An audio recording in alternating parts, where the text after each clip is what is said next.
Hey everyone, welcome to UMA Talks, and today we're gonna talk about the negotiation with our UMA founder, Rita. Hi Rita. Hi Natalie, hi everyone.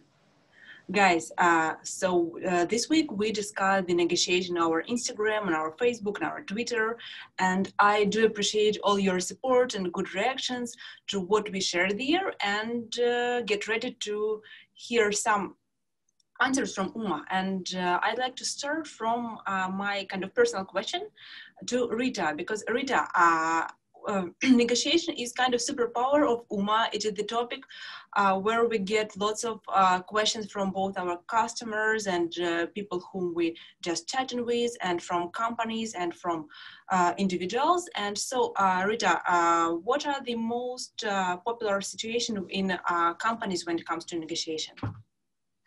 What's a popular situation? I mean, it's a really good question. And it's the thing with negotiation, it affects all of us in all walks of life. So whether it's your personal life, whether it's your professional life, it will exist.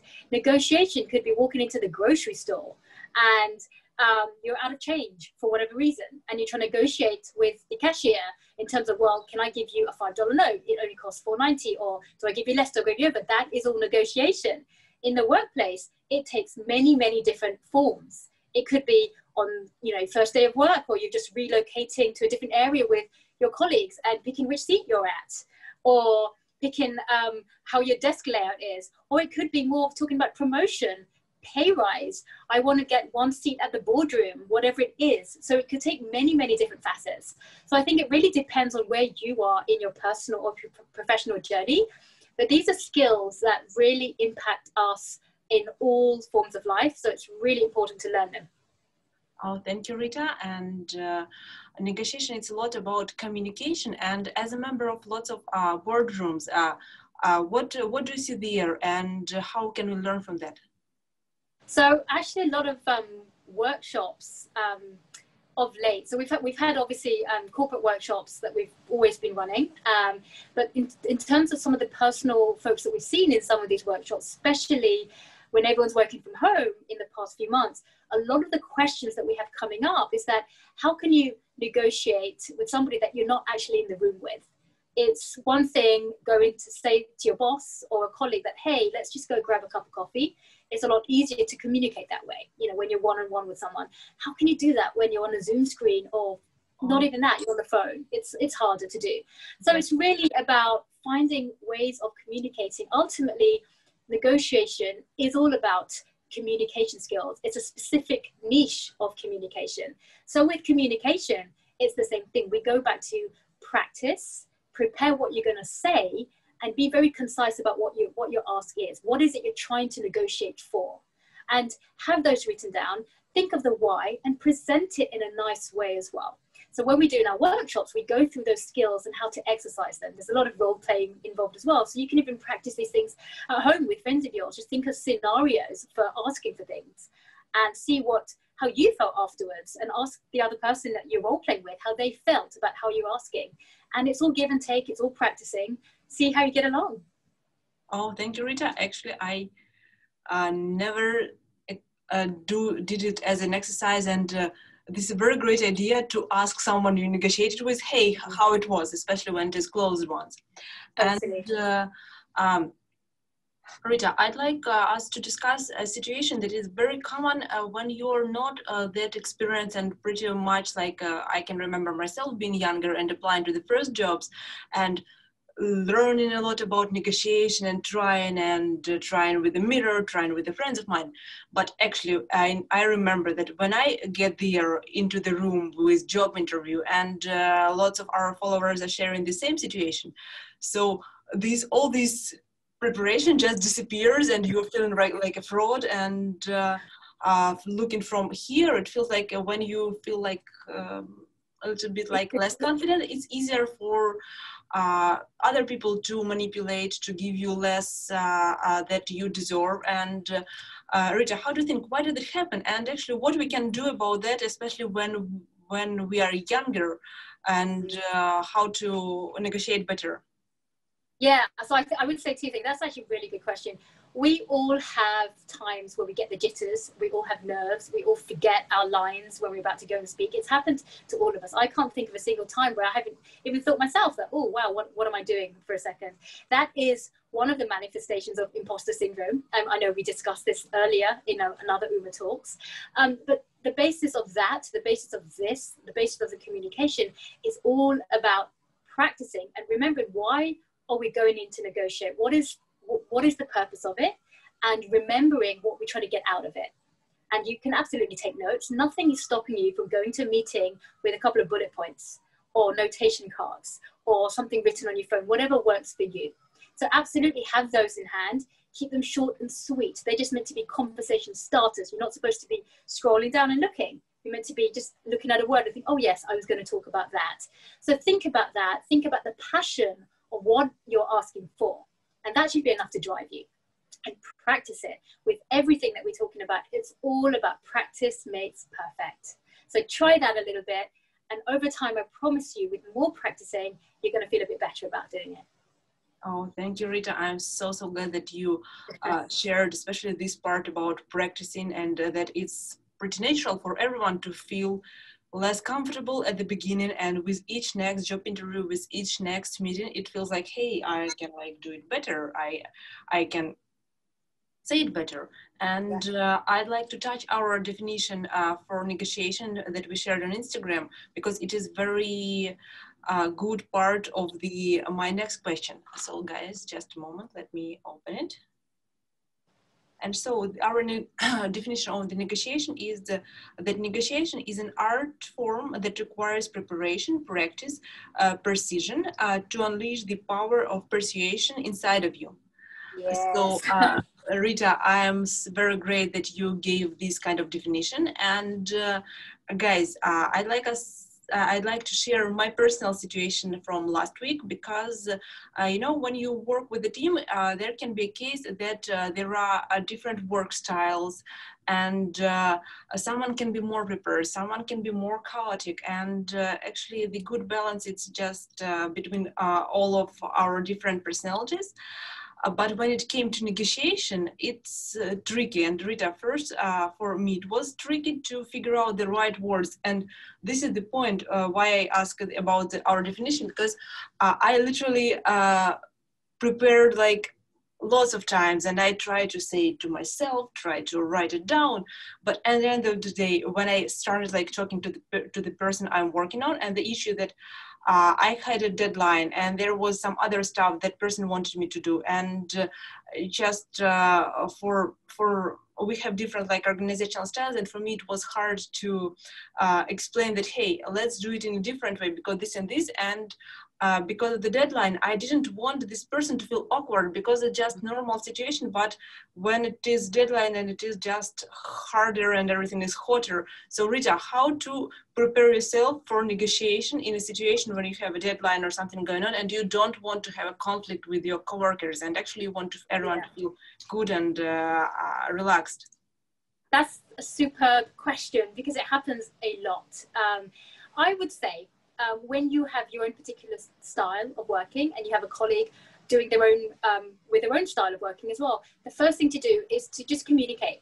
But how do you communicate? First, think about, okay, what are we trying to aim at the end of this week? Break down your goals. What is it? If it starts getting very ad hoc, bitty, then think about it. Okay, where does this appear in our weekly goals or in our weekly schedule or preparation that we're doing? And you want to think from that. Structure is a lot of the key to this. The other thing about negotiation is that you have to remember that ultimately the person you're negotiating with is in a position of power. You're trying to get through to make them think differently. So generally, how do you do that? You have to understand where they're coming from first. So empathy is one of the main skills you're going to need. So when we talk about preparation, practice, and then the precision, this is what we're talking about by precision. We have to be very precise in the words we use. How does it benefit that person as well? Ultimately, you're working towards the same goal, Natalie, right? So you have to remind them of that. We're working towards this. We want to, let's say in a week's time, we'll get this done. But you've got to try and make sure you also stick to that goal in a week's time or whatever you've promised as well. And you have to communicate about that and think about, if we stick to this way of doing things, this is what's going to happen and it will make your life easier. And this is what you're going to achieve at the end of the week as well. So it's all about give and take. You've got to be prepared to take a step back too, similar as the other person as well. So I would say it's actually a good thing that you have different styles, because it's very good to practice different ways of communicating and working. You know, the more experiences we have, it actually makes us more resilient in the workforce as well. So I would say start with that, have a little think about your style, think about timelines, try to enforce some sort of structure and be very precise about how you deliver the message. Oh, thank you, Rita. It's such a wise advice, and I wish I would have it earlier, but actually with my meeting before, I treated just as a part of my journey and getting better with anything that life unfolds us. And actually, we got some good questions for our post about less is more, because it's super easy to say that, hey, do less, say less.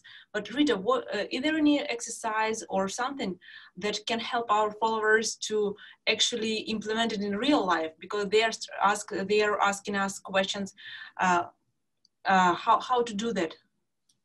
Yeah, you know, that's a great question. We did get quite a bit of feedback on that post. I always say that when we're put in a situation where people ask us, okay, what do you think? We can tend to just let it all out and eat one or two things. We either bottle up and nothing comes out, or we just talk too much. And that could be sometimes as a reaction of just being a bit nervous or anxious that you're being put on the spot. So I would say that if you are feeling like you want to deliver a message, again, you have to prepare what that message is. What is your why? What are you trying to get out of it? And practice it. By less is more, we mean be very precise and concise with your messaging. So you have to be very cognizant of what you're going to say and its purpose of doing so. Don't just ramble on. If you're asking a question, get to the point within 10 seconds, maximum 15. People don't have the patience. They start dwindling and their minds wander. You're trying to create an impact, you have less time to do it in. You don't know when you're talking to somebody when their phone is going to ring or when they're going to get distracted. So think about it in that sense as well. Make your ask and make it count. Got you. So guys, it's definitely requires doing some homework and just writing down what you're gonna say, how you're gonna say it, and probably just say it loud. And I noticed from my experience that it's one of the best way, even when it feels weird to do it next to the mirror or just like talking loud to yourself. But actually when you say it, it may feel much different than when you write it down or when you think it in your head, because first you can hear it and you can hear your intonations and how you pronounce words. And do you feel actually comfortable saying this? Because sometimes you can have very great script and just don't feel right to say it in loud.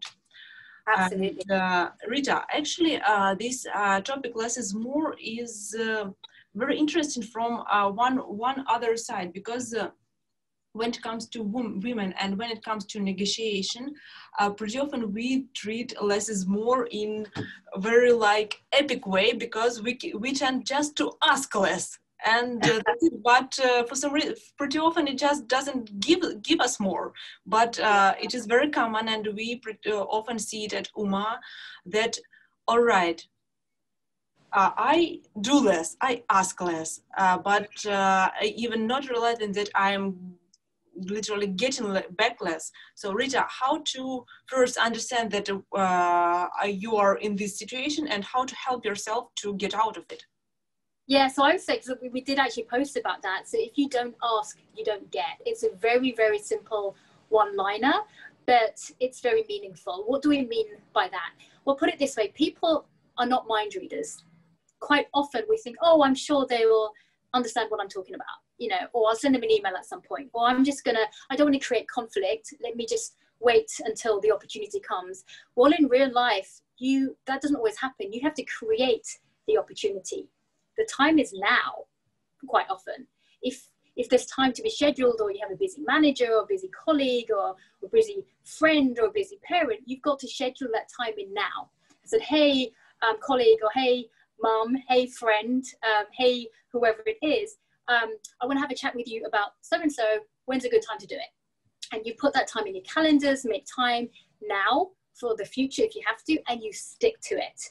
So, and then you make your ask. If you don't tell somebody what's bugging you, nobody is just going to automatically get it. Similarly, if you are in a meeting and you are feeling undervalued, or it's coming up to your year-end review, and for 2 years in a row, you have not had that pay rise, and you really are absolutely, gunning for it, and you think, well, I'm not getting it, and that's really causing you a lot of stress, just ask for it. Do your research though. Again, you have to be very careful of how you ask for it. Say, hey, I've been doing a great job with my work. I've noticed in my pay bracket for my level of experience, this seems to be tracking. This is the amount that seems to be tracking.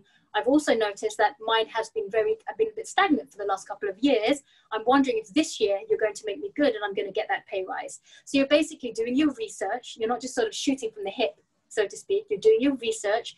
You're putting out the facts clearly. You're relating it to you and your performance, and you're making your ask. So that's how you want to present it, but you have to do that. They're not just going to guess that you're unhappy with something or you're going to do. Similarly, with being put in a situation, you want to get an opportunity, you want to be put forward for a certain committee. No one's going to just guess that. You have to put yourself forward. If it's not easy, find an internal champion or a mentor, somebody that you can trust that will help you, pull you up that ladder, so to speak, put their hand on and help lift you up to give you that opportunity. So that's what we know. What we mean really when we talk about, putting your hand up, because if you don't, no one is going to do it for you. Definitely. And guys, I'm so glad that you sending us questions, that you are giving us feedback on our Instagram and Facebook and Twitter and YouTube.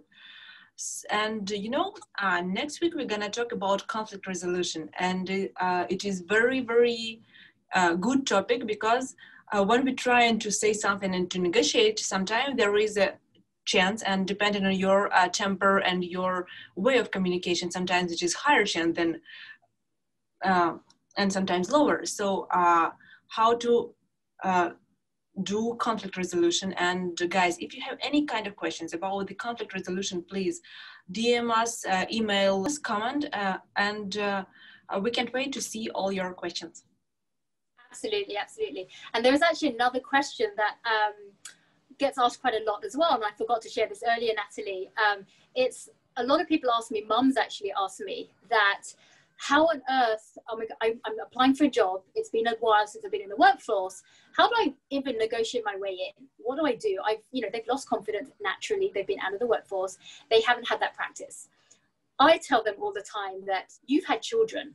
If you can negotiate with a toddler, if you can negotiate with an adolescent, there is nobody on this planet you cannot take on, because there is a level of confidence and conviction. You need to be able to do that. So I tell people all the time, you are already a pro, a natural, amazing at doing this already. So take that going forward and remember that. So I just wanted to add that comment as well. Oh, thank you, Rita. And guys, thank you so much, and see you next week. Bye. Bye.